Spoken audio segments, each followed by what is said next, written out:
If not us, who? And if not now, when? The following is an EHC media production. What's going on, RWT family and Smart Mark Radio listeners? This is your boy, Moses Marquez. And I'm your boy, Amir Blackbay Costello. And we are here to remind you guys to catch us each and every week on the Gorilla Position. Yeah, man, it's our little show we got going on where we talk about all things wrestling. And Moses Marquez, what's your favorite thing to talk about? My favorite thing to talk about is all the bullshit going on in the WWE, but then I like to sugar on a little bit of the awesomeness of the New Japan Pro Wrestling. What about yourself? Yeah, man, I like talking about those things too. Not to mention AEW's coming out. Ring of Honor's awesome. And I don't know if anybody likes Impact, but fuck it, if they're making news, we're talking about them too. We're talking about all this and more, guys. So again, catch us each and every week on soundcloud.com/smartmarkradio, and of course on the RWT YouTube page. Every week, a new episode of the Gorilla Position will be up. So we'll catch you around the bend, boys and girls. Thanks for listening, and we'll see you soon. April 6th, we present Promo Mania 4. Promo Championship will be on the line in an epic rematch as the Blackbane battles the Butcher. I would hope that we can keep this professional, as I am always. You know, David Gillum, will be professional. Promo Mania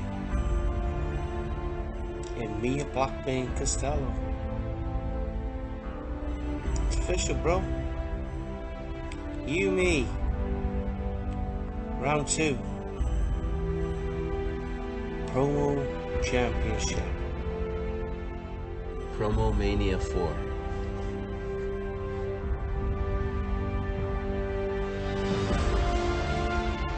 Dave Gillum versus Amir Costello.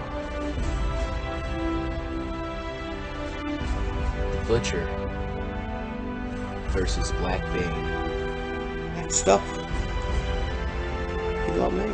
Mask versus Mask. People will know that the champ, he's here. You know, Dave, you are your favorite football team. You are the New England Patriots. You're in the championship fight.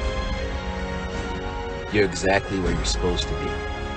Freight train going straight through you. I'm the guy that 2 years ago nobody knew. I'm the guy that wasn't supposed to beat anybody. And I'm the last person anybody suspected would be here in this championship fight. I know who you are. I know what you bring to the table. Bring your A game. Bring your A game. You asked for it. Now you're gonna get it. But considering that you are the best heel in the business, the operative word there is business. Ain't none of it personal, brother.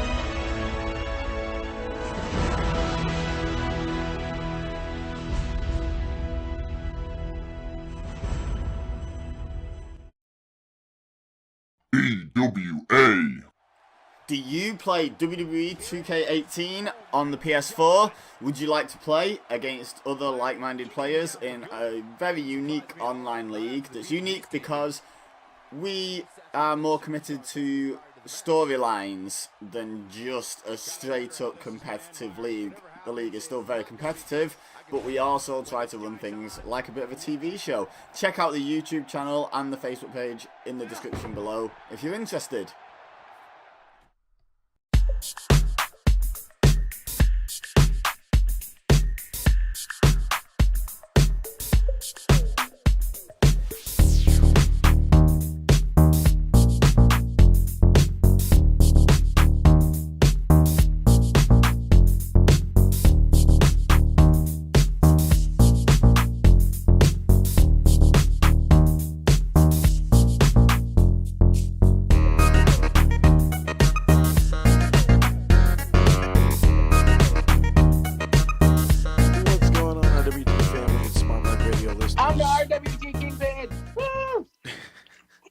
This is how we're doing it. This is how we're doing it.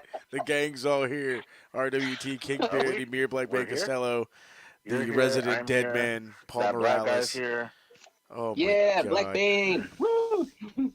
I'm here. It's a Woohoo! fucking. RWT Pippin. Woohoo! It is a Sunday Whatever night his after name a is. terrible WWE pay-per-view, but we saw a great show through the weekend.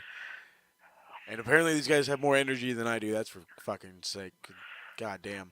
You know what? I'm half asleep, so you know what? You're actually lucky that I actually have this energy, and I'm gonna carry it through as long as I can. You know, the funny thing is you're half asleep, and normally I do this Then you show know I'm asleep. stoned, and I'm stoned, but I'm not tired. I got up.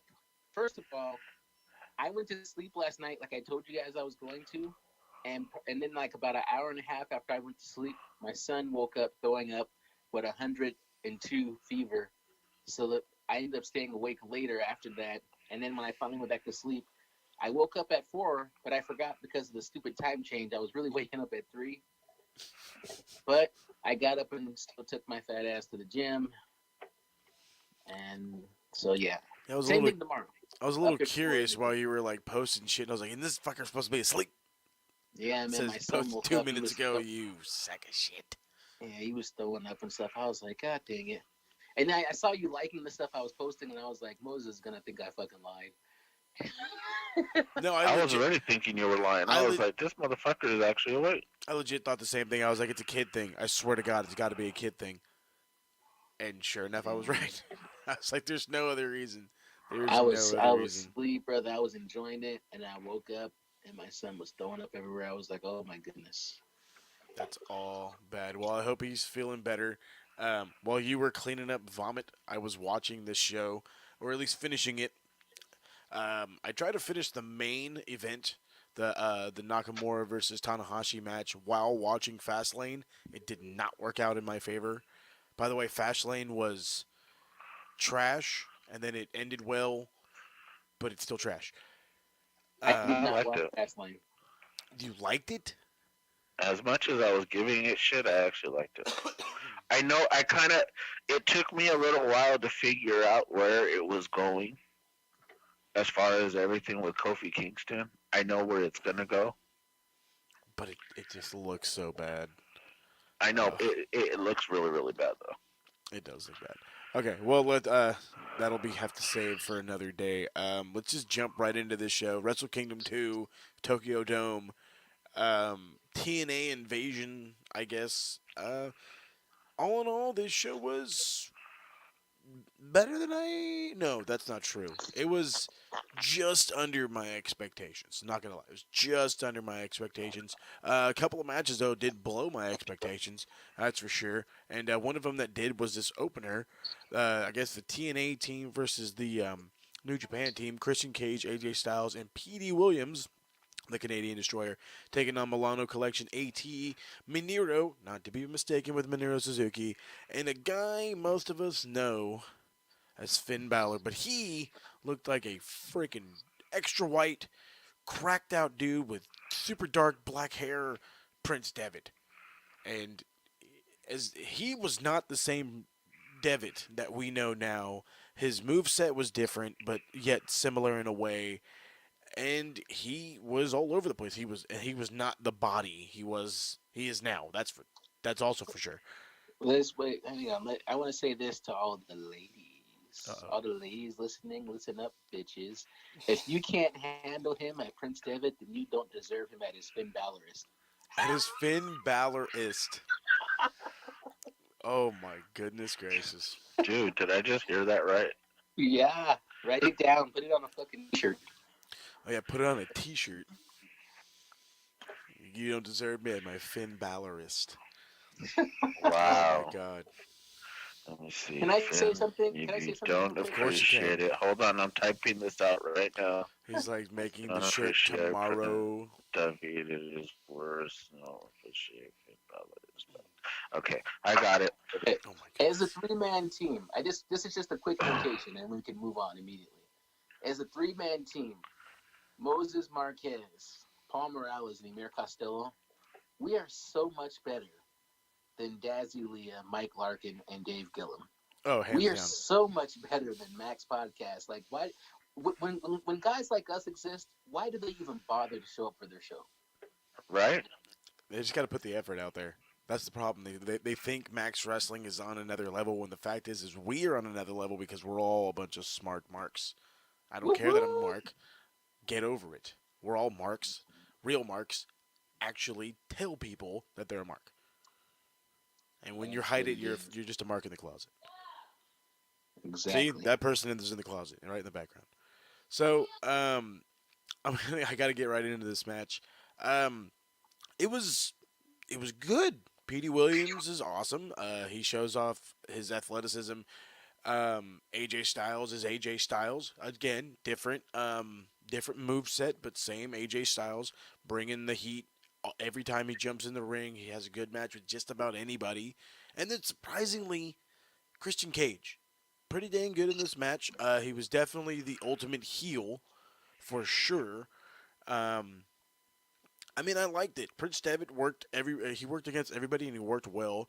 Milano At was good. I mean, I haven't heard much about him. Apparently, he has a long legacy way before we started watching New Japan. So, I mean, I like it, but this was an interesting match. You know what I mean? AJ Styles ends up picking the win, hitting the Styles Clash on Milano At, and it was a solid opener. It was good. Wasn't excellent. Wasn't great. My socks weren't blown off. I wasn't researching Milano At, but I assure you, I was researching AJ Styles and Prince Devitt after that, even though I already know who both of these guys are. Yeah, man. I was just gonna say, Moses Marquez said that his socks weren't blown off, and you know what? I agree with that statement. So I'm just gonna let you guys know up front. I am judging this whole pay-per-view more harshly because, to me, New Japan is the best, bar none. Nobody even comes close. And I will say, after watching this whole pay-per-view, I feel like it was always great. It was always great. But I can agree with that. this match was decent. But was it good for New Japan? Was it a great opening match for what New Japan could do? Not as far as I'm concerned. I was a little bit let down. Now the finish was great, but like the beginning was really kind of like lagging for me, and Yeah. it took a while for them to kind of get in the groove. But okay, this is what I'm doing. This is the math I'm doing. I understand. It's like Christian Cage and Prince Devitt and AJ Styles. And this is my mistake, but I'm gonna keep it real. I'm looking at them and going, oh shit, I know who all these guys became. So I'm thinking of that version of them, but instead I'm getting who they were at that time, and it's kind of disappointing. It's disappointing, like the way that you, I don't know, just like I don't want to watch a young AJ Styles and a young Prince Devitt because they're so much better today than they were back then, and the match wasn't as good as I wanted it to be, even though it was a decent match. No, I can agree with that. I mean, like looking at them now compared to then, yeah, you're gonna get a totally different match. Um, I will agree with you. This was not like this was a New Japan match for sure. This was on par as a New Japan match. This was not a Wrestle Kingdom Tokyo Dome match though. This was more of like a um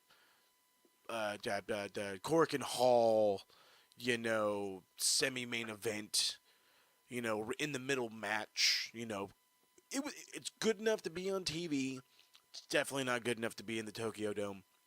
But you had to get three up and comers against three up and comers.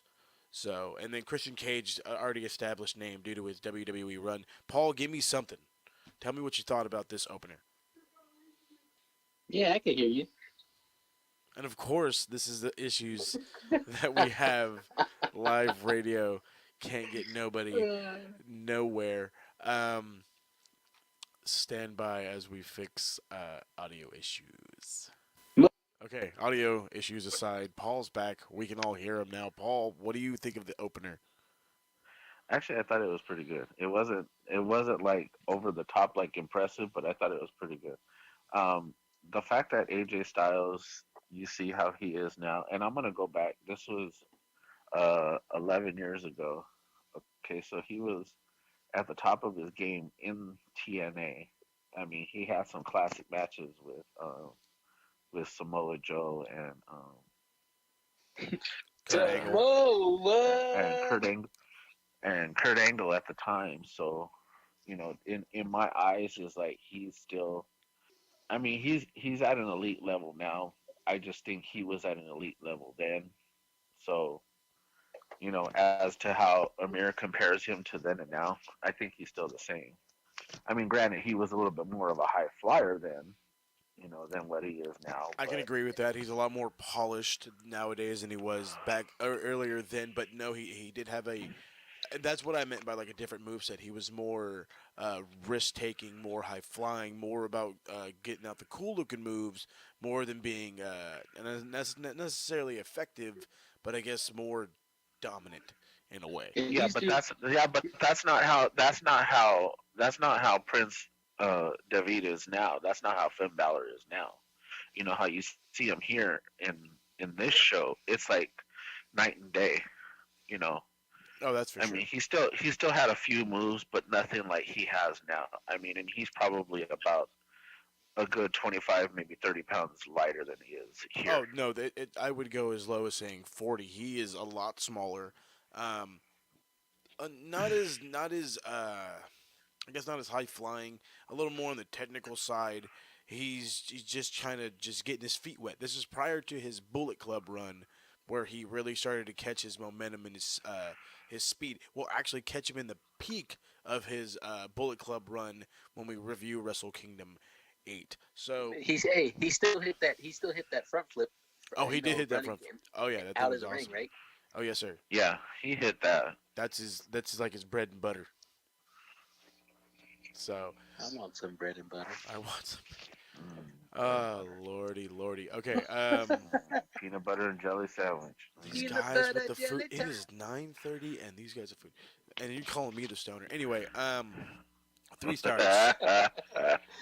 3-star match. I enjoyed it. It was not boring. It did just like kind of have like a lackluster feel. I expected a little more considering all the Wrestle Kingdoms I've seen and like how crazy they all start off. So not as hot as I'd like, but I'm not disappointed. So 3 for me. I'm gonna go with a 2.5. And the thing is that to me it was an okay match. It was a pretty good match. So to me, being pretty good, I mean, you hear the names, you think, you hear AJ Styles, you hear Christian Cage. I mean, well, it's just Christian that we know him, but I know Petey Williams is a really good wrestler, very technically sound. So I guess in this match, I guess I wanted more. I didn't get more, but what I got was at least to me was a pretty good match. So I gave it a 2.5. I thought, as I stated earlier, that it was a decent match, but it was not on par with New Japan level wrestling to me, and especially, I look for an opening match to be the thing that gets you excited about the rest of the pay-per-view, and this is the first time I've seen a New Japan card where I felt like a match fell short of my expectations. But I'll tell you what, there is a match on this card that was even worse than this one. This was good. There's a match that was complete shit on this card, but this match I gave 3 stars. Exactly. It's not horrible. It gets worse as we get further down the card, but it doesn't get worse through the next match. As a matter of fact, it actually gets better. We have the Fallen Angel, Christopher Daniels, challenging the IWGP Junior Heavyweight Champion, Wataru. I'm not sure if I'm saying his name right. I apologize if I'm butchering it, but from what I'm reading, Wataru Inui. there you go. It doesn't matter if I butcher it. You only defended the belt once, and then you lost it. You're a 0 in my defense. But that's just me. It's all good, though. But he was not a 0 during this match. This match was really, really good. I enjoyed it. I don't know if I'm just into Christopher Daniels more now that he's older and I've seen a lot more of his work. But, I mean, he was great back then. Emir had pointed out one time he had caught me watching some old TNA, mainly thanks to free television. But even back in Well, his... at least he didn't catch you watching porn. That was a different time for a different story. But he did look really good in his earlier TNA days, just going as Daniels and all that. But he's just been good for like ever, and he gets a shot at the IWGP Junior title. Now, granted, not under contract with the company. They were super strict back then about who held belts. Look at the way they treated Kurt Angle in his IWGP Championship reign. They treated it like it was nothing. I have the reason for that. I'll wait till we get there though. But this match was pretty good.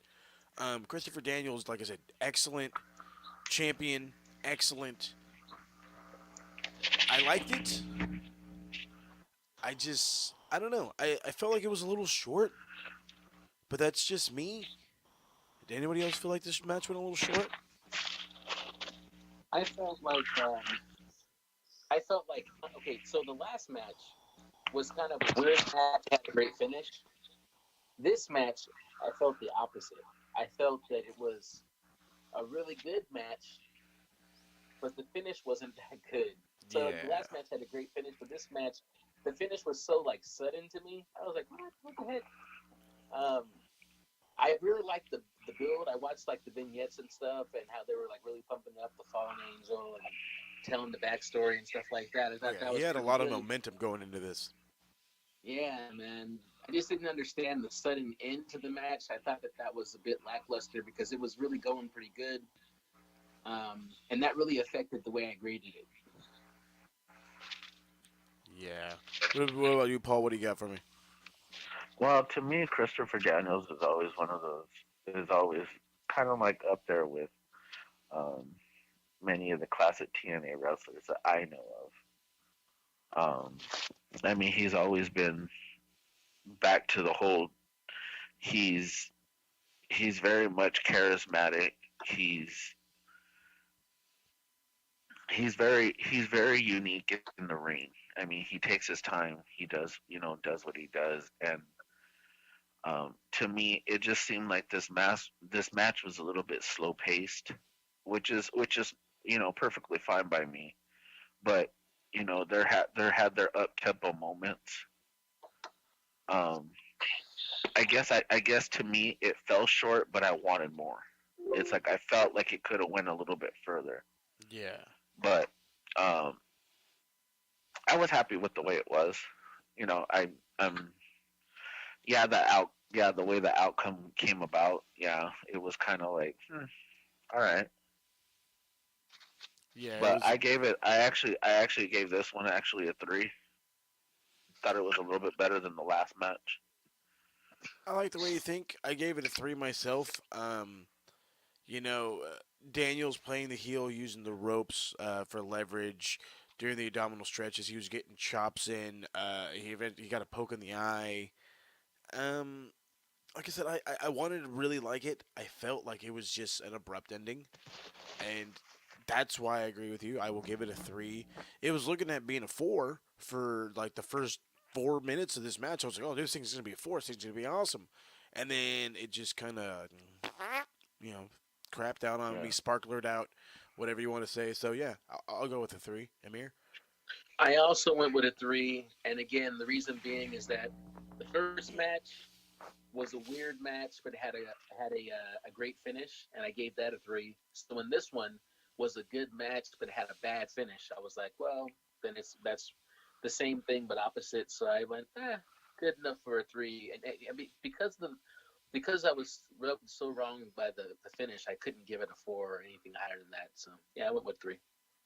Christopher Daniels doing great things now. Like, God, the guy's been in the wrestling business forever. He's like the head of something for AEW, and I know he's still wrestling, and just good for Christopher Daniels. Glad to see that he's still around.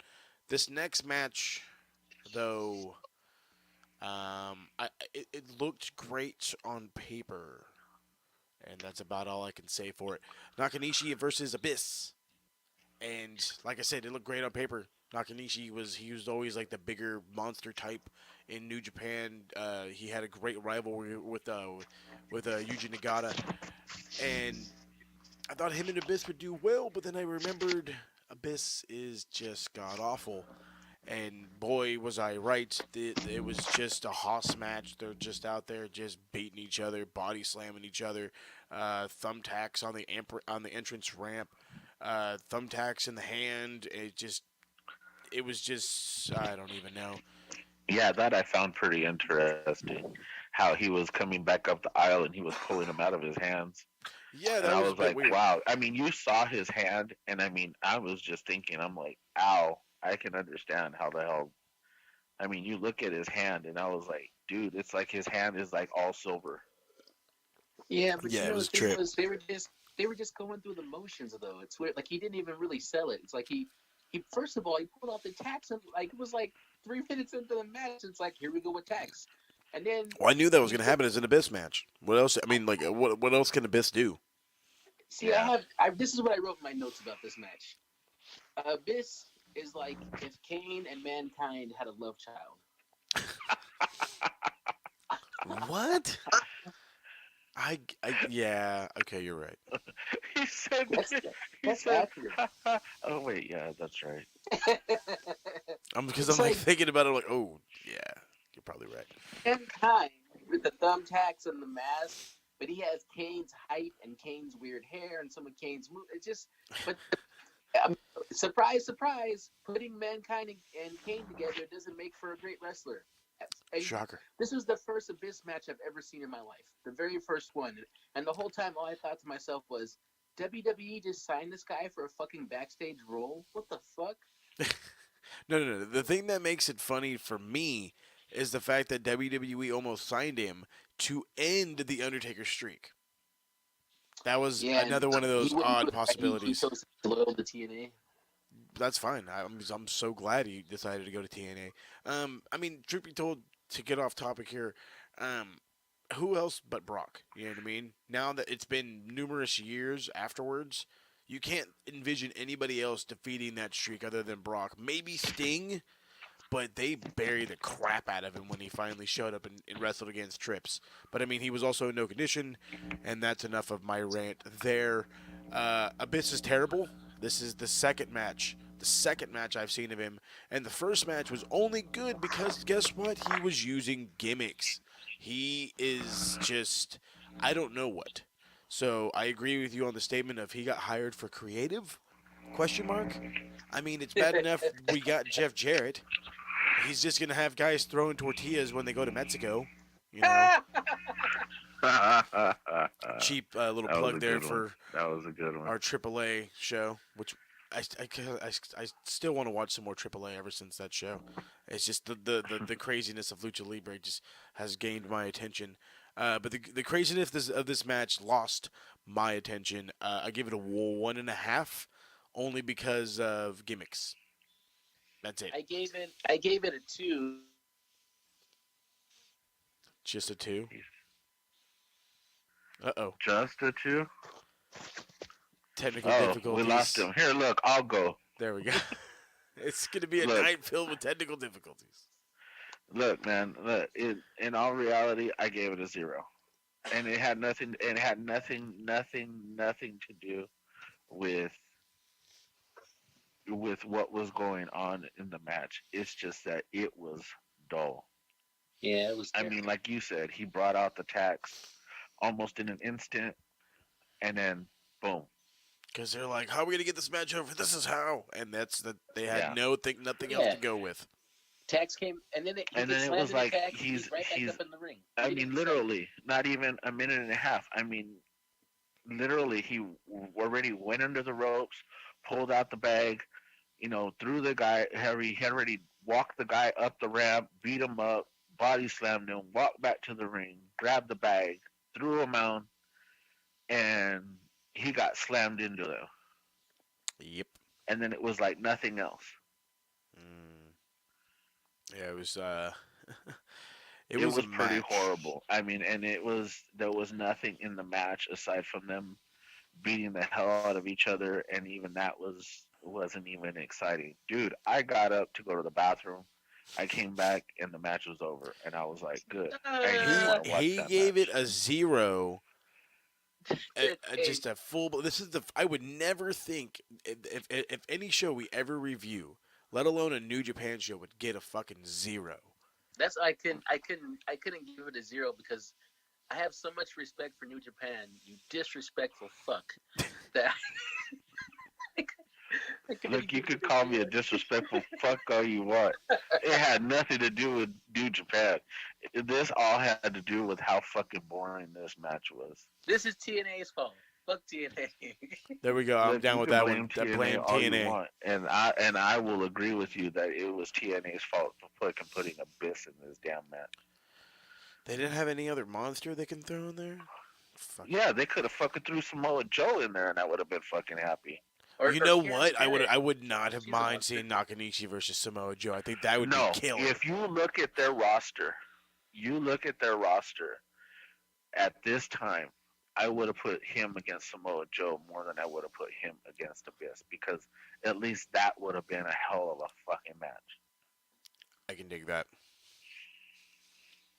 Anyway, Amir, did we Hashtag get a fuck rating? Amir.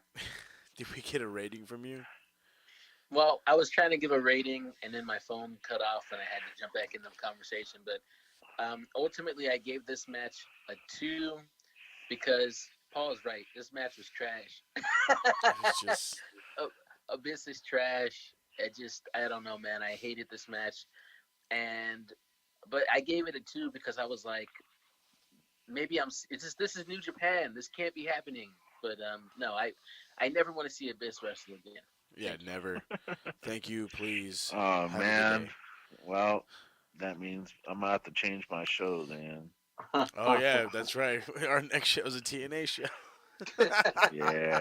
Fuck, we're so fucked. Oh well. Sorry. Wait, hey Paul, let me tell you something. I'd much rather see another shark cage before I see fucking Abyss wrestle. You know what? It's TNA. We just might. Well, here, I'll give you this one. The match that he's in is him against Sabu. Oh shit, the Okay. suicidal, genocidal piece of shit. I don't fucking Sabu. I like it. Sabu is an asshole, right? Yeah, Time. he's an asshole. Okay, so anyways, go ahead, keep going. Okay, so I just gotta ask. What did you give it? I gave it a 1.5, and that's strictly on the gimmicks alone. Gimmicks alone. Oh, This on match went Amir's, 6 on Amir's, minutes. the mix between Kane and Mankind, baby. That was hilarious too. That deserves a 1.5 just for itself. This match went a whopping Okay. 6 minutes. Now, And that Emir, was with 5 this- minutes too long. that you're telling me. With that being said, would you rather watch these two matches, or this match and whatever match Abyss is in on the TNA show, back to back for an hour long, or watch the whole Fastlane pay-per-view again? It all depends on who the hell he's wrestling in TNA. That's true. I could dig that. Because if I had my picks, I would pick 3 matches that he was in that I actually did enjoy. And yes, there are actually a few matches that I actually enjoyed of Abyss's. So there. That's a lie. They're probably No, monsters. it actually is true. I know some of his best matches were the Monster Ball matches, and that was about it. He had a few of the Monster Ball matches. He had some good matches against AJ Styles actually. Joseph Park. And I believe AJ kind of carried him a couple of them, but AJ carries everybody. He's Daniel AJ Bryan. can carry He's me in a match. He can carry My ass anybody. too. Shit. We'd look like $1 million. All right, jumping on to the next one here. Traditional 8-man tag. That's just how New Japan does it. You got to get all those fucking people out there. It's the big show of the year. Tanaka versus Takawi, Yoshi, and Takamura versus Izuka, recently retired Izuka, Kanemoto, Tiger Mask, and Taguchi. Taguchi has been doing this shit forever. He just replaced David Finlay in the New Japan Cup. He's old as hell, and he looked the same in this match. And this was like back in 2008. He looked the same. I'm like, holy crap, he has a time machine. Because that's the only does he way this age? goes. He looked the exact same age. Everybody in this show looked younger. Taguchi looked the exact same. The exact same. What year? What year was that? That ECW show that we did? 98. 97, 97 or 98? I want to say Yeah. actually Heatwave. Okay, Probably here we are 97. 10. Here we are 10 years later, and Masato Tanaka still looks the same. I barely paid attention. He kind of just blended in, to be honest with you. With all the other Japanese guys. I was like, I can't. He's That all- guy looks kind of He goes, familiar. they're all, and- he goes, they're all little Japanese guys, and he goes, they all look the same. Forget it. Well, no, because I'm like, okay, he looks kind of familiar. Okay, Yoshi looks kind of familiar, and I was like, I don't know the other two guys. And then the whole other team comes out. I was like, okay, I know him. Okay, I know everybody. Yep. Tiger Mask is hard not to know. But this was another. This match was just. I don't know how to say it. It started out crazy. Things just happening all over the place. Nobody really knows what's going on. It's just fucking chaos. And then I want to say it was Kanemoto gets in, and then all of a sudden he just like starts just beating the shit out of everybody and just like shooting on them. Like, what the fuck are you doing in my ring? And then that's it.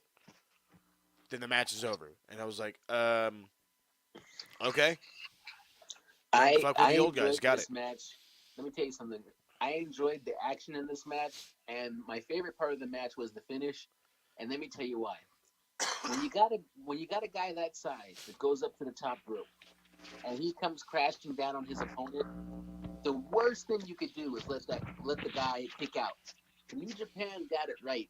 When the big man did the splash, and then he actually got the 1, 2, 3, that made perfect sense. And I was like, you know what? Fuck it, 3.5. Oh, wow.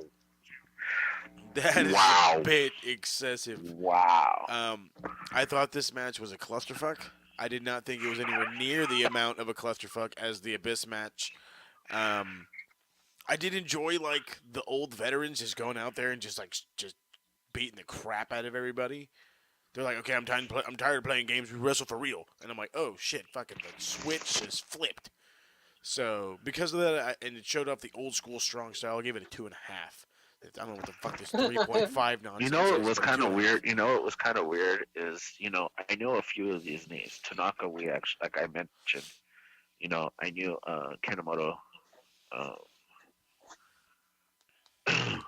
and Everybody knows how. like I was telling you guys before, Kanemoto was actually Tiger Mask 3, who is in the ring with Tiger Mask 4.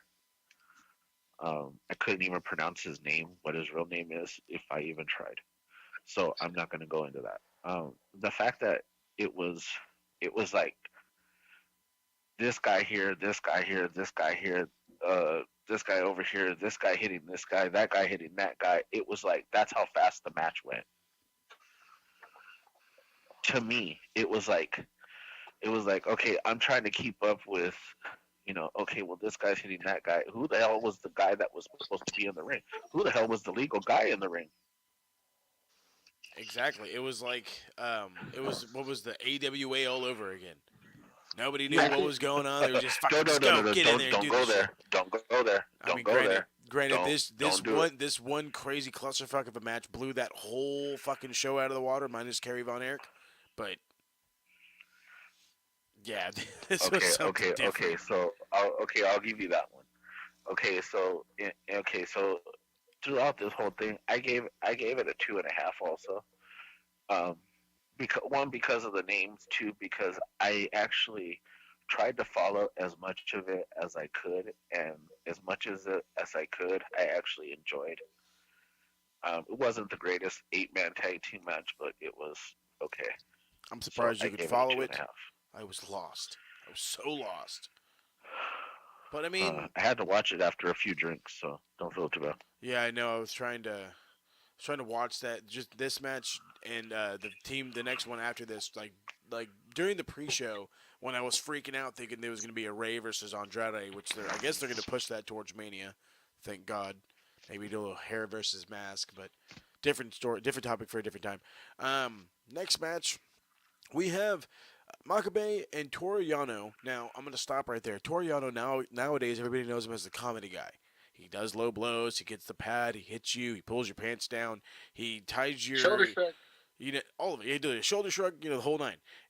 but in this, he was the serious Toriano, and they were taking that on bleach Team. blonde hair, slick Dude, back. This motherfucker was not he playing. he Brother. was not fucking around. You don't fuck with Yano with the super blonde hair. Team 3D, Bully Ray, Devon. Devon looked okay. Bully looked Hold on, hold gigantic. on, hold on, hold on. Why the hell does Devon look like 5 times the size that he is now? His arms were jacked, but he He still had a gut. he And was Bubba Ray he definitely was looked like a roided huge out sack like of nobody's shit. business. I tell you Dude, what. dude, he was fucking huge. After he left WWE, now mind you, he was a fat man, but now he's just like a fat man, just a little bit more swollen. That's When I Devon. was looking at him, bro, this is what I thought to myself. When I saw Devon's arms and his physique, and I looked at Bubba Ray, who looked like he hadn't done anything physical in about 3 years. I finally, for the first time, I understood why Bubba Ray yells at Devon to get the tables, because he ain't gonna get his fucking ass out there and grab a table. Fuck no.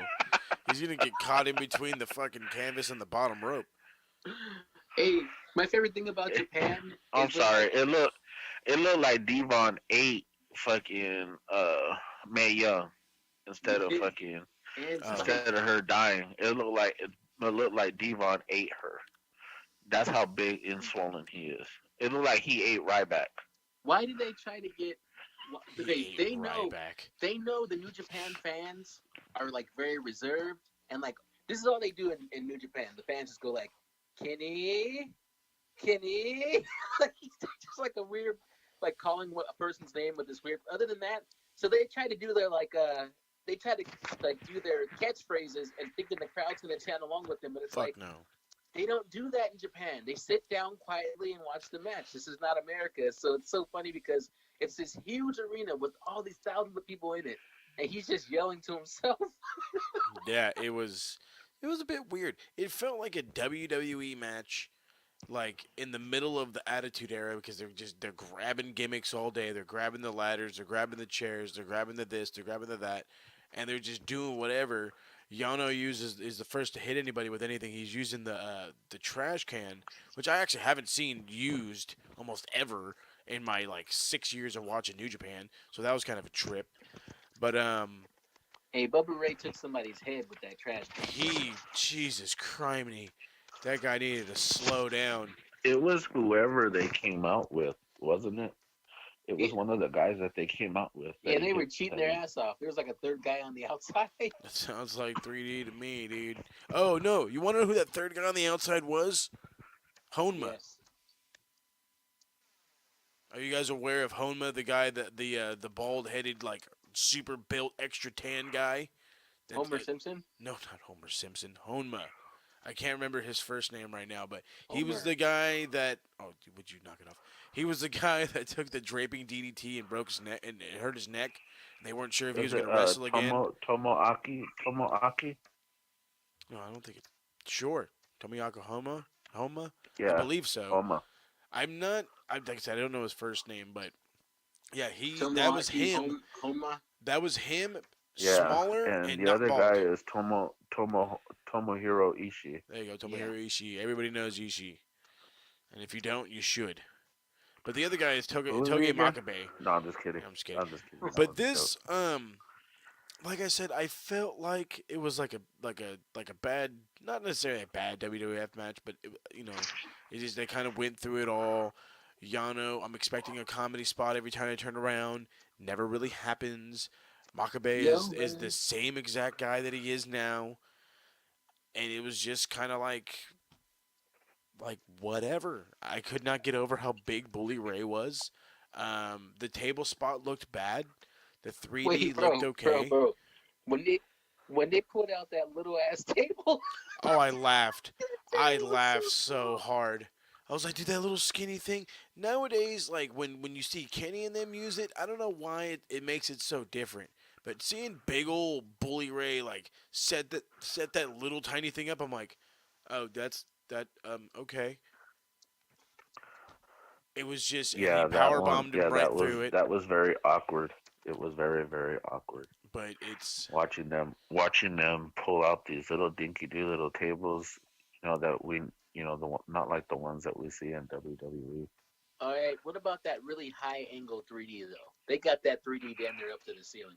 It was pretty good. It was a nice looking 3D. I'll give him that. But I really enjoyed this match. Like honestly, I liked for the amount of time that they spent. I thought that they went through the progressions really well. I was on the edge of my seat. I didn't. I mean, Bubba Ray, he was a little bit lazy, but everybody else I think really did their thing. I liked how they implemented the weapons and the different spots, and that 3D was great. And then to see Toriano serious, I was like, ooh, this motherfucker, he is doing his thing. I really liked it, bro. So I mean, y'all could trip if you want to, but I gave this match a 4. I don't give a fuck. okay, you remember that part when you said you were going to be more serious with your ratings? I'm calling bullshit right now because there was Come no way that on, you this was gave a this. good match. Okay, Look at bro. Look at this. This was two. This Hold is on. what 2 matches after the Abyss match. okay. When you compare it to that, this is 5 stars hands down. But I'm not comparing it to that match. I'm comparing it in its whole. Um, I enjoyed it. I'm not saying at all it was bad. I felt like I was gonna give it like a 4 at first, and it didn't work out that well. But because I like nostalgia and I like Yano's seriousness, and I thought the skinny table was hilarious, I give it a 3.5. Okay, you're gonna hate me. I know Sure. you are. He's giving it a 5 for the skinny table. I'm giving it a 2. I don't hate you. I don't Come hate And you now, for it. now, I see your give me reasoning. a minute. I am going to go as high as a 3 because of the skinny table. That skinny table is a legit 1.5 to 3 No, points all day okay, long. look. This was just one of those typical lazy ass 3D matches. We're used to the Dudley boys, going out there whipping somebody's ass, having some fun, throwing them through a table. Okay, that's the end of the match. This one seemed to me, it just seems a little bit drawn out. And as much as there was some action, which I'm giving it a higher rating for, that little dinky little table damn near fucking made me shit my pants because I was laughing so loud. Wow. My wife thought I was about ready to fucking have a cornea or fucking aneurysm burst because I was laughing so hard. Well, I mean, it was hilarious when I seen that little tiny thing, and we're so used to the big old tables. So, like I said, it was interesting. It was interesting and a It was a little 3, by the hilarious. way. It was a 3. Nice. I like it going all the way up to 3. So far, this show's not terrible. You get rid of the Abyss match, and it's pretty all right. It actually, Okay, but the thing is, I thought this is so funny. I thought I was grading this pay-per-view so harshly, and so far it seems like I enjoyed it more than you guys. I believe All you right, then did. you enjoyed it more than we did. Well, I'm not saying I didn't enjoy it. It's just, I'm a fair man. I give it a legit rating. I've seen my fair share of New Japan pay-per-views, and you know, I guess I have an idea built in my head of like how I feel a New Japan match should be. And some of them are up to the par, and some of them aren't. That's why I really enjoyed the opener, but then you know what I mean. Like the opener was good, but the second match, the lackluster ending, the Abyss match was utter garbage. Then you had the 8-man, which was kind of just there, and then you had the 3D match, which was it was okay, and then now this match, I only liked it because of the nostalgia. Because this is what New Japan's all about. It's all about the strong style. It's all about the goddamn names. It's all about fucking Fujinami. It's all about fucking Choshu. It's all about Chano. It's all about Jushin, Liger, Akari, Karia, Jado. I don't know who the rest of these fuckers are. This match was awesome. Seeing an old man standing in the middle of the ring beating the crap out of people. Double spike pile driver was great. Jushin Liger looks awesome. Fucking Fujinami looked as good as we saw him against Ric Flair in our WCW review. Oh my God! This When I match was saw that, great. when I saw who it was, I was like, "Wait a second, that's the same dude that we saw. Oh, I dude, go, we already watched he was him, such a badass. dude." Oh, he was I such a badass. He just came in and wrecked fucking WWE house, Hall dude. of Famer. Oh, this was awesome. This was awesome. I don't know what else to say. This was awesome.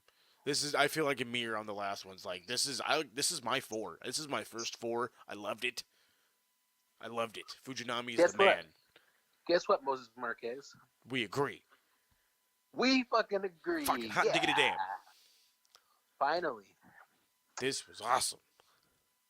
I really enjoyed it, man. And that finish, this was the finish where one guy was getting pinned, another guy was being submitted, right? Yeah. That clothesline, whew, took that boy's head off. In the nastiest way, this was like an old school just killer clothesline. Yep. It down, was worse than Bradshaw's, and Bradshaw's was gnarly. Like, this was great. Oh, I love this. Loved it so much. My 4. Emir gives it a 4. Paul, tell me you are in the boat. Yeah, I can hear you. Moses Marquez, Again, with the problems, we shall return. Watching them, knowing as old as they are, dude, they were racking up some good ass hits, and I agree with you guys. Those clotheslines, dude, killer, absolutely killer, dude, killer.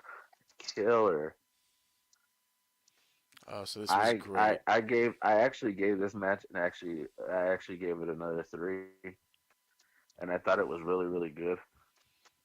Why a 3 then? If me and Amir gave it a 4, why a 3? Because I still think there are a couple more matches that are a whole lot better. I understand that. I get that aspect. I do. But I mean, the awesomeness of all okay, this. Look, stop trying to convince me. Look, I'll give you a 3.5. Look, okay. There, happy? Not necessarily. No. But I'll take the W where I can get the W. So, another match that I felt Amir, was convince great. me. Go ahead, convince me. Okay, Tell me to go to a 4. Let's go. Go to a 4. Do it. I mean, if you can't see that this match was a 4, then you need to wipe off some glasses. Hold on, wait. I can convince you right now. 54-year-old Fujinami All right, house. it's a 4. 54. He's old and murdered. Okay, 54. I will give it a 4. Love it. See, that's all the convincing you need. Now, when I first saw this match, the first time I watched through it, I was like, he beat the fuck out of this guy. And now when I'm talking about the match, I'm talking Hiroki Goto versus a Great Muta. I felt like this was he beat the fuck out of him and left. Like, that's what I felt at first. But then I watched it again, and I felt the same exact way. But then I was more intrigued because it was awesome. Because Muta goes out there and legit just beats the fuck out of Hiroki Goto. This match went 13 minutes. Goto got maybe 2 minutes of offense. And the Muta just kept coming and coming and coming, hitting him with everything, dude. Everything. He's busting him open. He's just going after him. This thing was bananas. Muda's nasty. Like, the way he hits hard. He's looking this motherfucker's face. I mean, he's crazy with it. I saw this match, and I was like, welcome back, New Japan. This is exactly what the fuck I came for. Oh, dude. I gave it a 2. I gave it a 5. Whoa, hold on, wait, I gave it a 2. You're it was fired. Boring. There was nothing fucking in it. It was the Great Muta. I was waiting for long hair, Pack your green shit, face paint, and then he went and retro the fuck out of here. That was it. This was my first 5-star match of the night for me. I didn't go as high as that. I gave it a 4. And the only reason I gave it a 4 is because normally in New Japan matches when they have a squash, there's like some sort of real comeback. Goto had no comeback. He like attempted, and Muta's like, "Who the fuck are you messing with?" And he shut it down ASAP. I loved it though. You ignoring me? I'm going down to a 1.5 now. Fuck you. Hey, the part where Muta hit him with the second, with the miss the second time, just out of nowhere, just just out of nowhere hit him with that second miss. I was like, "Oh, this boy is on." Okay, Paul, I'm begging you. What in the blue hell has you dropping your rating on this? Because y'all ignoring me. I'm gonna Okay, go down fine. to a I'm not 1 now ignoring. because y'all just Oh, I ignoring have okay, to goodness ignore you gracious. because, sir, You make no sense to me. you're on some bullshit. I couldn't have said it better myself. I couldn't have said it better. This was the most boring match of the fucking thing next You're boring. to Abyss. Boo! Shut up. I'm just kidding. I'm just He fucking is with y'all. Abyss. I'm just fucking with y'all. God damn it. Let me Jesus. fuck with you guys for a while. I was Yeah. about to say. I was I about to thought rename you this Abyss. was this was a squash match. This was a squash match of all The squash fucking matches. coolest squash match And I've ever seen in my life. dude, Great Muda for as old as he is in that at this time, dude, he fucking killed him. Dude, Dude, if I he was mean, he old, was bro, beating the Jesus shit out of him. criminy. Dude, he was beating the shit out of fucking Goto. And Goto was just taking Dude, it I like a mean, G. and Goto was just fucking taking it like it was Oh, like he was a porn star. He was just taking it. this was just ridiculous. That was ridiculous, but this was just ridiculous. Dude, Oh, redonkulous. Dude, this is a 4. I'm giving it a 4. I know I was just fucking with you guys. I give it a 4. I'm glad that you were. Great. I mean, he did a couple of What the he fuck? did a couple of spots, dude. But I'm just telling you right now, dude. To me, it was a great match. No, it was excellent. I've seen Great Muda a handful of times, and most of the time when I see him, he's in a match that was pretty hyped up. I've never seen him in just some random thrown together match, and that's what this was. And this was the greatest squash I've ever seen in my whole life. This was 13 minutes of awesomeness. It only got a 4, which is okay. It's still excellent. And like my expectations for the rest of the show went up, but then I kind of like my mind kicked in and I said, "Wait a minute. The next match is supposed to be the Steiner brothers against Tomko and fucking goddamn the coach of the performance center, Matt Bloom." And I'm like, Hey, "Oh, this is You know how I gonna knew this suck." match was gonna suck? Please. By the way, there's no way I could have known how bad. Jeff but the Jarrett. reason why- Not even Jeff Jarrett. The part where the vignette for this match, they were using footage of the Steiner brothers from like the 80s. No. I want you to remember. What was the show we reviewed where they had just won the IWGP the World Tag Titles at the Tokyo Dome and then went on to wrestle. They had to relinquish a title. Remember that? We reviewed that show. That was Super Brawl? I think it was Super Brawl or something. Yeah, like Super that, Brawl. I want to say or, Super Brawl '88.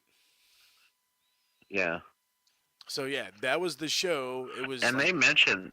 Yeah, they mentioned it was former IWGP tag team champion. But it's like it's a trip because that's the footage they're using. They're using footage from the fucking late '80s in 2000 goddamn 8. 2008. You 20 years ago. 20 years ago. Like wow. But and then it was night and fucking day. Because in those pictures, dude, you had Scott Steiner, dude, and he looked big, dude, but he wasn't like, the freak big, but he was big.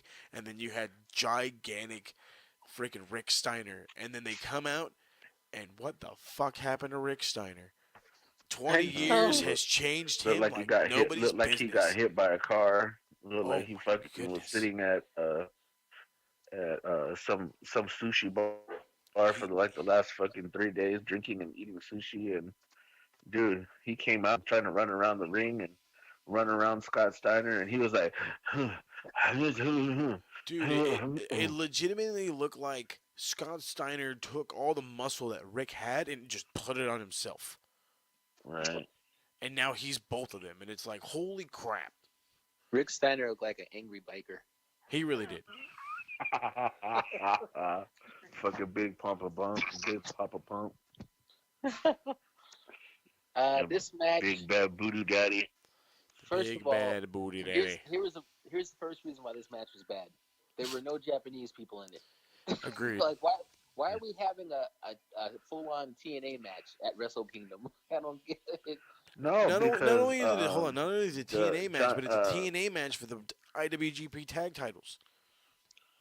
Bro. because Albert and Tomko were over there. They had left WWE to go over there, and then they started. Um, they made a big name for themselves there as tag team champions. Oh, did they? Did they? Okay, I watched Giant Bernard get dropped on his full fucking face with On his his arms face. planted On beneath his him. face. I mean, oh my god! Dude, First of all, oh my God. I've never seen Oh anything my worse God, than that. dude! He tried to throw him over him. He tried to overhead toss him, Yeah. and he landed flat on his forehead and face. Dude, he ate canvas. Dude, I wonder if he's still fucking picking canvas out of his fucking mouth, dude. Oh my I think God, we'd all need to go to Florida and ask him. that was horrible. I was like, he's dead. Hold You on, know, let me look him up on Twitter and let me ask him if he's still picking. Now here, hold on. Here's my Let me ask him thing right because I got now. to bring this whole thing up. When this match first started out, I was like, okay, it's not horrible, it's watchable. Now it's decent, and then that fucking botch happens, and the rest of this match takes a nosedive like a fucking old '70s pickup truck going down a hill, just fucking flying. It is just so heavy and gonna crash like nobody's business, and that's what happened. And it crashed quickly, but it didn't crash quick enough. Um, of course, Jeff Jarrett has to get involved. He's a fucking prick. I don't know what he had to do with this. And I don't know either, man. Because the Steiner brothers were in TNA at the time. I understand that, but I don't know. It made no goddamn sense. It is what it is. I'm glad this match was over. I have no idea why in the fuck they like Tomko so much. He's terrible. And when I mean terrible, oh my goodness gracious. Now, I can see why Albert was so highly praised, he seemed like a worker. He seemed like a big dude worker. The Steiners didn't help his cause, though. That's for damn sure. Scott looked the best out of both of them, and he's terrible, especially right now. He's terrible. Like, in the 80s, they were great. Now, he's trying to do the same shit he did in the 80s, and it does them no good. He thinks he's like John Cena. He's got 5 moves. And all he's doing is yelling at the ref. Honestly, to me, the only person working in this match at all was Albert. He did some good work, but then he got dropped on his head, and then once he started botching too, I was like, "Fuck this!" Yeah, I gave this match a 1 star, and that was being generous. It should have got 0. I'm glad that you said it. I gave it a 1.5. The only reason I gave it that little extra half is because I'm just too big of a fan of the Steiner brothers. I'm just too big of a fan. My biasness. You need to go take your fandom fucking somewhere else, dude. I gave this a half a star. I gave this a half a star, a quarter of a star for Tomko and Bernard. Oh, Tomko's just trash. Can't Dude. stand him. Dude, I'm being generous here. Dude, this match fucking sucked. I mean, royally sucked. I mean, you were thinking, you hear the names. I'm like, okay, I knew where they were at. Again, back to the whole, I knew they were in TNA. I knew that the other two, that Bernard and Tomko. Oh, I don't even fucking want to call him Bernard. Fuck it. Albert. Adrian. Matt Bloom. Prince Albert. Matt Bloom. Lord Tensai. Yeah, Lord Tensai. There we go. Hey, I asked you what other fucking names. You just said, what the hell else did you call me? What else the hell did you tell me? No, you did tell me Tensai, didn't you? Yeah, remember when he was Lord Tensai? He looked like Avatar, and he also looked like his head was gonna hatch. But they brought that dude over, and they're like, he's gonna be the next world champion, and then he jobs out to John Cena. Hey, remember when we wouldn't let Ryback lift him up, and Ryback was like, "Stupid." Oh my god. Okay, so now you got mine. I gave it a half. Dude, this match was fucking horrible. That botch made it even fucking worse, and the fact that everybody was botching their damn everything that they were doing. Look, the Like I said, Steiners were like I said, old, the first after that first botch, dude, it went downhill. Everybody was fucking up everything, and dude. there was no Dude, stopping it. that dude, the Steiners were old. I had Tomko That's was an never the understatement. fucking greatest wrestler in the world, but hey, at least he was fucking sub. At least he was better than the Steiners are as fucking then.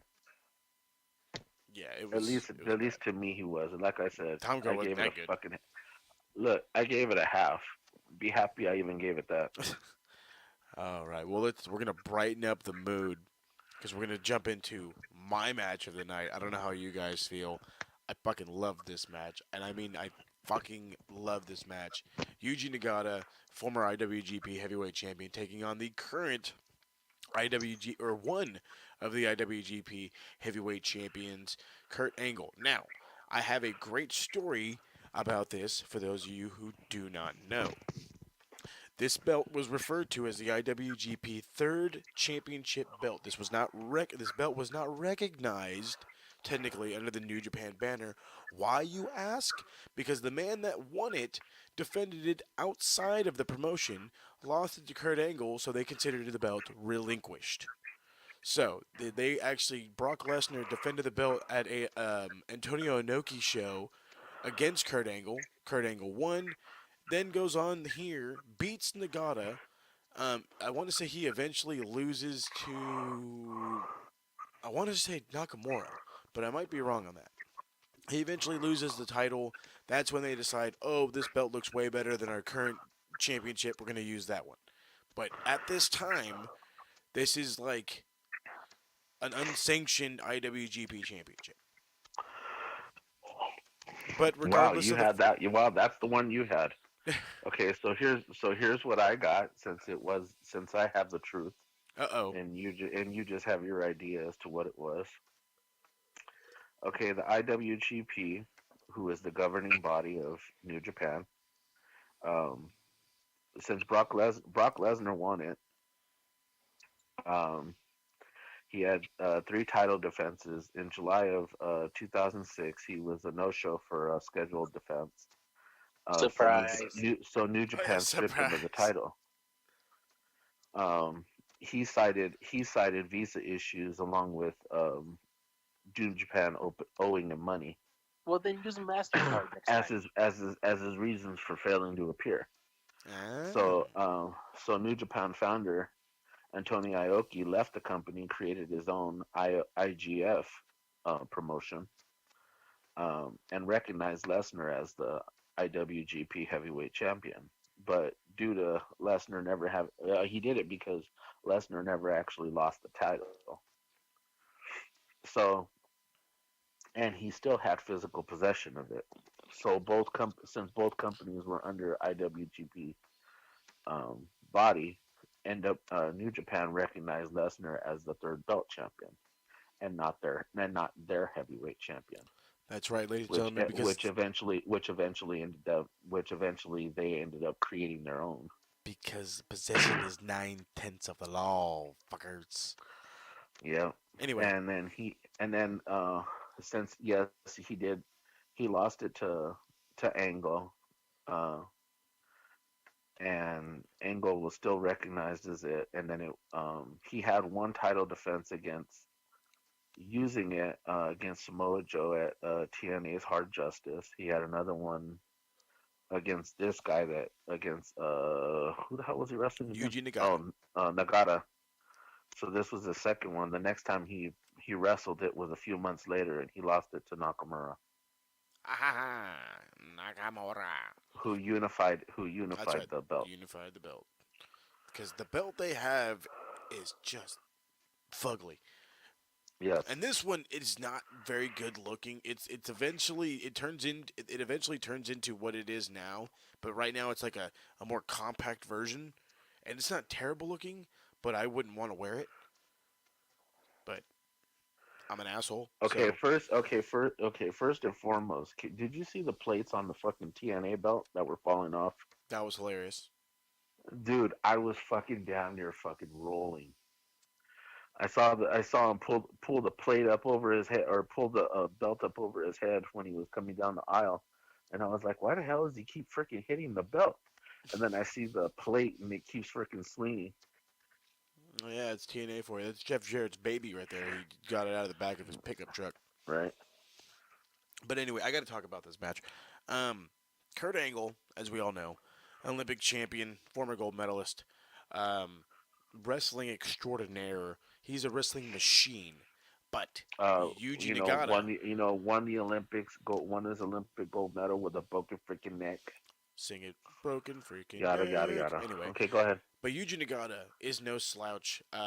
Former amateur wrestler in his own right, has a good background, but this match was excellent. You had the old veteran against like the grizzled not necessarily up and comer, just like the grizzled star, soon to be a legend. This was just great. The counters were great. Um, Saving the angle slam was great. Um, um, Emir, you finally had pointed out that this was your first Nagata match. You saw his armbar. You saw how he goes to the quote unquote dark place, because that's when he rolls his eyes behind his head. He goes to the dark place and does not care if he snaps your arm. It's great. This whole thing was great. What did you think? I want to hear from you guys, because I love Nagata. I've seen many of his matches, and of course we've all seen many of Angle's matches. But for you guys, like, how did you feel? Were you giddy like a 6-year-old like I am? Amir. Emir's, What did he do? Fall asleep? He fell asleep. Good Lord.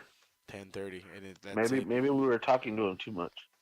That's what it was. We were talking to him and not at him. So I'm so sorry. I didn't realize that my thing was on mute. I'm like, why can't these fools hear me? Because you were snoring. So, anyways, because Nagata. This is like one of your. Is it your first full Nagata match?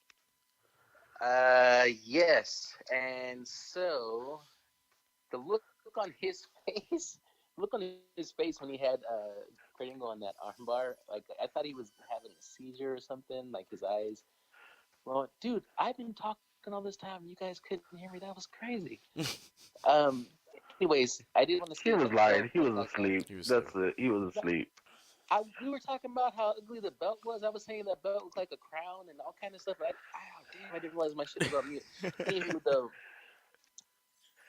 this match, first of all, to see Kurt Angle in top peak form back then, I wrote down, like, this was at a time, in my opinion, that Kurt Angle was the best in the world. Like, nobody could touch him. Oh yeah, no.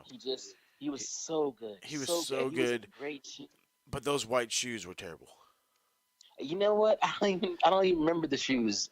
I was looking at his outfit, just the his little wrestling outfit or whatever. Singlet. And I was just like, yo, this is dope. Like this, because when Kurt Angle came back to WWE as general manager, and then he did some wrestling, I wanted to see this version of him. And it was like, he's old now and he's heavier and stuff like that. But that dude could really hang. Like, I feel like they really complemented each other very well, and it was an intense match, and I loved it, man. And this was the second match I gave 5 stars. Wow, I love that. I do love it. I got to jump to it too. Yeah, I gave it 5. Nagata is just great. Almost every match I've seen him in, there's a couple that you see him on, like the opening show of a New Japan show. Opening match of a New Japan show where he's teaming with some young boys or wrestling against some young boys. Even those matches are pretty good. But when you give him the spotlight, you give him a chance like the G1 normally does, he'll put on magic with a lot of people.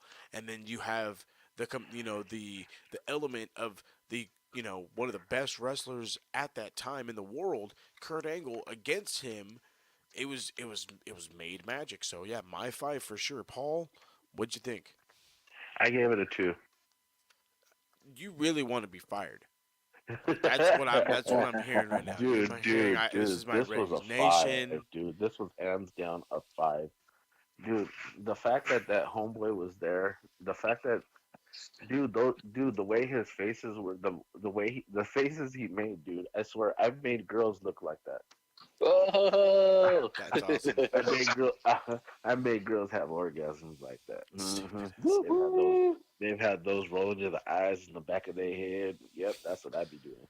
Wow. All right, okay. On the serious note, dude,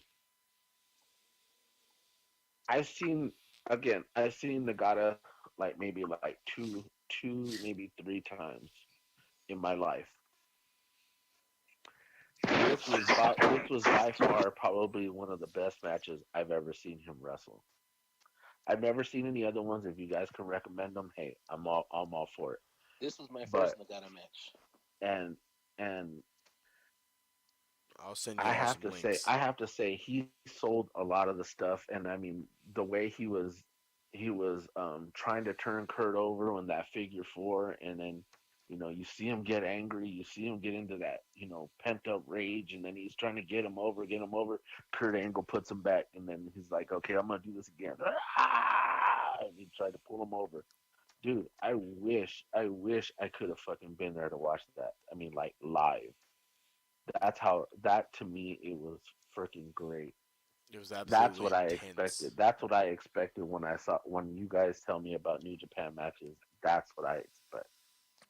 Speaking of being there live, at this time I took the time to look up what it would take to get to Japan, like not on an airplane, but like if you went by boat.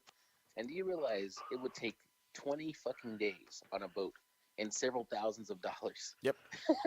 If you tried to go to Tokyo It's for like a Wrestle I Kingdom. want to say it's like an 18 or a 19-hour flight, Yes.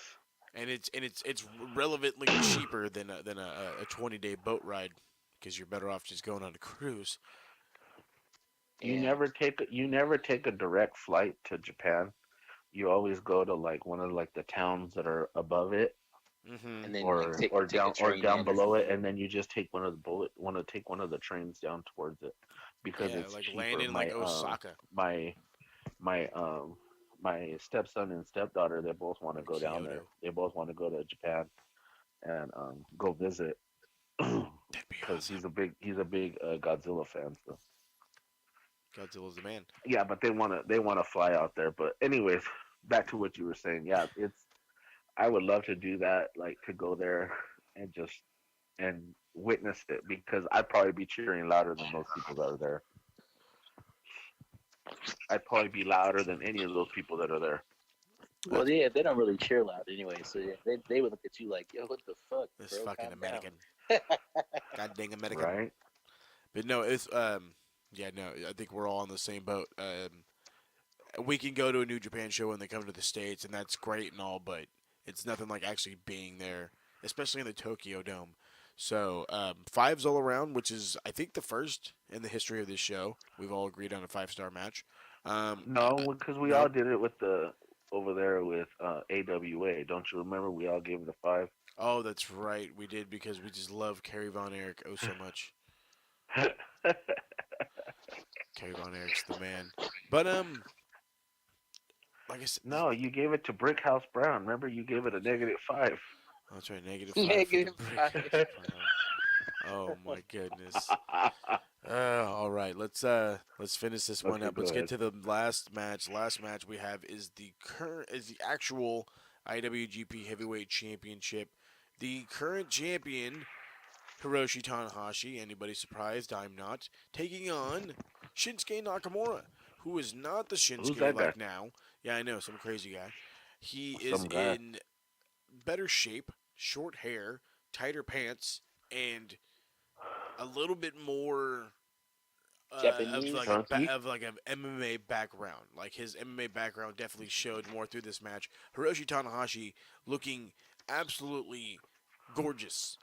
If I could look half as beautiful as that man, I would be happy because that is a beautiful man. Fucking Shinsuke Nakamura looked like fucking Rick Ross. Shinsuke always looked like a homeless cat back then. A little bit. A little bit. It's just the hair. It's the hair. It wasn't as pretty as fucking Tanahashi. That hair has just gotten prettier and prettier over the years. It's evolved with time, is what it has. It I is like told you that. fine I wine. told you that. I told you. And That Tanahashi, boy. That boy doesn't age, and he gets prettier and this was prettier as 11. This was as he gets 11 older. years ago. Okay, this was 11 years ago, and Tanahashi is about the same size. He's bigger now, but he was about the same size then as he is now. The hair is not as long and luxurious, but it's still phenomenally excellent. And I, his in ring is just as good. He was a little bit more aggressive, which is what I was noticing. I kind of enjoyed it. Um, but this felt like a Tanahashi match. You know, it felt like a big time Tanahashi match. Nakamura not into like the Nakamura of like Wrestle Kingdom 10, but he was great. I mean, this was an excellent match. I can't say it's gonna live up to the one prior, but it was great. I really enjoyed it. It went on. It was about a 40-minute match, or about 30 some odd minutes. Nakamura ends up picking up the win, becoming IWGP champion, just like how Paul was saying. Later going on to beat Kurt Angle to unify the belts. Before taking over New Japan and becoming, you know, the King of Strong Style and all that jazz. But this match was, like I said, it was really great. I feel like, and I don't know why, and I kind of blame, maybe I can blame Dave Meltzer on this, but Tanahashi matches to me don't live up to like an Okada match or like a Nakamura match or even like a Kenny Omega match. Something about Tanahashi, he's great. He's like amazingly great. And once in a blue moon, he has that match that puts himself over everybody. But other than that, he's just like he's always in the ballpark. He's always in that top 5, top 6, top 7 guy range.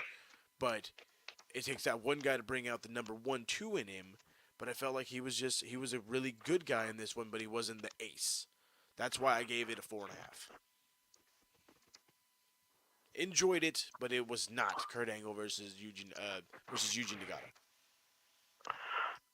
I thought it. I actually liked it. I actually gave it. A 5. And the reason being is that Nakamura sold his shoulder. Nakamura sold like nobody's business. His selling in this whole match was great. The way when Tanahashi was first going after the knee and he's just screaming at the top of his lungs and that shoulder it's all taped up and he's just his selling on point. Yeah, and that to me, it because you read the background on it, and then you see. I mean, you see the story of how at the beginning of the match, to tell you how they got to where they are, and it's it told the story, to the match all the way up to the match, and everything that Nakamura sold. I mean, he sold it well. This would be his second time around as IWGP heavyweight champion. Um, his second of 3, I believe. Amir, what do you got Correct for me if us? I'm wrong. Correct me if I'm wrong. I know he's had more intercontinental titles.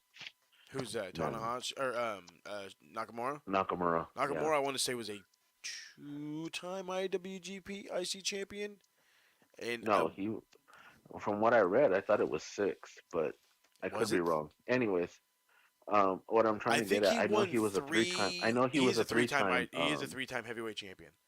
Yeah. So, anyways, what I'm trying to get at is that he sold it. The fact that he sold it and him and Tanahashi sold it. I know how much of a rivalry they have, um, and just bring up on their rivalry, through about this time. I mean, just it told me a lot more than what I expected. So, like I said, I gave it a 5. I dig the 5. I was completely floored by this match because, I mean, I think at some point, if I'm not mistaken, I think Nakamura even did like a moonsault. He did like He 2 did do a moonsaults. moonsault, and it was awesome. One Yes, he he landed actually on did. his, He did a he couple of like them. landed on his feet. Like I was like, yo, this is so much better than the Shinsuke I see now in Oh, WWE. hands down. And Tanahashi was great, and the false finishes were great. This to me was like, this is oozing New Japan, like the kind of I loved it. I loved it. I thought it was, to me, it was the match of the night. I thought it was even better than Kurt Angle's match. And the part where the ending really put me over the top, because I did not expect Tanahashi to drop the belt at all. And when Nakamura got the victory, I was like, holy crap. I was like, I didn't see that coming. And I don't know, I must have really been tripping, because I gave this match a 6. No, you're not tripping. You're I not going I higher than a knew this was 5, gonna dude. happen. He was bragging about this match, like, bro, he's like, "Oh, this was great. This was so good." I can, like I said, maybe it's just me. I have a thing with Tanahashi. Like, the only time I feel like he has like beyond great matches against Okada or against Ibushi. But I mean, No, like, you just been hypnotized by fucking Meltzer's fucking outrageous fucking stick on fucking everybody New Japan. maybe the case. But like I said, 4.5 for me. I keep it realistic. I'm a fair man. I could dig the 6. I'll take it. That's it. Records have been broken. The first show that breaks the the smart mark rating is, believe it or not, a fucking New Japan show. No surprise there. Not one bit. And then of course Dude, Paul stop with a sucking 5. New Japan's dick, Mirror. Fuck, dude. No, I'm not going. I'm gonna keep sucking that dick. I don't give a shit. So You heard it here, folks. you heard it here. Amir's gonna keep sucking that dick. He'll handle the That's business right. as long as the business Let me is go tell happening. your wife, man. Let me go tell your wife. I'm sure Oh, she's she aware. knows. She pimps him out All every now and right. again. But solid show. Must just feel bad because he left out. It's all good. I don't mind being on the sidelines. I'll take it. But like I said, solid show. It was 4+ hours to go. It was a 4-hour show, typical New Japan Tokyo Dome show. I again very much enjoyed it. Solid 2 thumbs up, even with the Abyss match and the Steiners. Fuck those matches. But yeah, but the matches that I liked were so good that it was good enough that I was able to give the pay-per-view 2 thumbs way up, man. Absolutely. Paul? Did Paul leave us again? Nope. Maybe. Who knows? I don't know. Yeah, Looks like he left us again. Is he on the other side? Can you hear him? Paul. No. I can't hear him. I Ah, cannot. dread. I was like, maybe he's in the background. That'd be great. There we go. There he is. There's Paul. So you can hear him, I can't? Paul, did you get what? I can hear both you guys.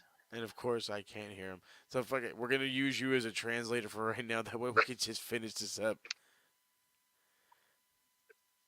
I hear He him said kind 2 of. thumbs. Oh, you can hear him? Barely.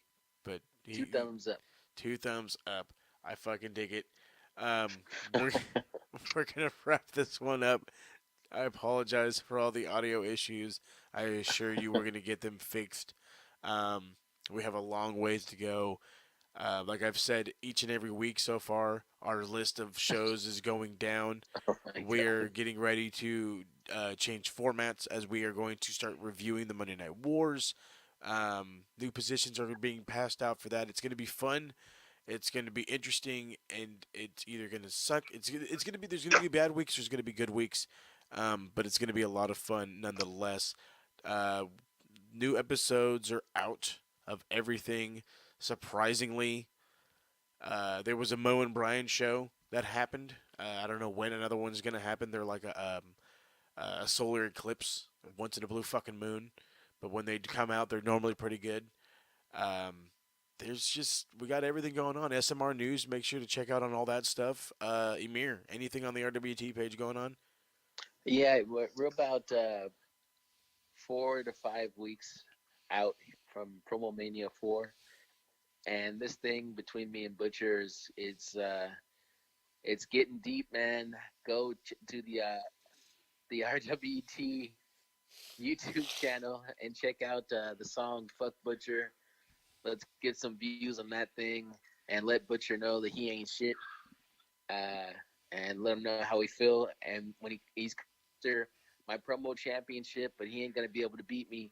Also, the promo climax 2 is gonna be happening soon, and there is a King of the Mic / Queen of the Mic tournament that's gonna happen for the first 8 people that sign up for promo climax 2. They will automatically be entered into the King / Queen of the Mic tournament, just to kind of stretch their promo muscles and get ready for the promo climax 2. So if you're interested in that, hop on the RWT page or go to Max Wrestling Podcast or Max Wrestling Interactive and get signed up for the promo climax. And you could, like me, you could become the next promo champion. Could is a possibility, but you cut a fire promo each and every time, so the competition is constantly stiff. Yes, we must all go check out Fuck Butcher. It was a hell of a track with an excellent background song. Link will be down in the description below, so check out for that. It should also be attached when uploaded to all the fun stuff, so check it. Emir, are we going to be able to get together sometime this week for a gorilla position? I will let you know. Let's just say it's up in the air. It's a possibility, but it's all good. Fastlane happened. Looks like I might go solo and give you my review on that whole bit. Look out for that. You can always find Paul at his RWT Facebook page, Paul Morales, or of course you can find him on Twitter at P_Morales _RWT, I want to say is correct. You can also check out Smart Mark Radio at Smart Mark R at Twitter, SoundCloud.com /Smart Mark Radio for all your favorite episodes. And we will be back next week while we review TNA Unbreakable. So we must bear with another Abyss match.